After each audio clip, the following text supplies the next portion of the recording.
Hayag ng leasing suspect na si John Paul Solano sa executive session, isinapubliko na ng Senado dahil sa panloloko raw nito. Mo lang talaga kami. Mga senador, nagalit din sa Aegis Juris Fraternity leader na si Arvin Balad dahil sa pagtangging sumagot sa mga tanong. Ang ending tuloy, kulong siya sa Senado. Mga nagsasabing balak niya magtagal sa pwesto, sinupalpal ni Pangulong Duterte. Sa katunayan, pagod na nga raw siya maging Pangulo.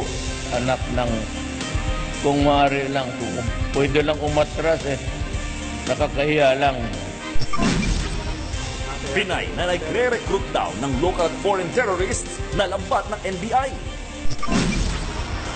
Barangay Ginebra, balak tumagay ng ikatlong sunod na panalo sa PBA Governors Cup Finals. Meralco, target namang palakasin pa ang buntahe.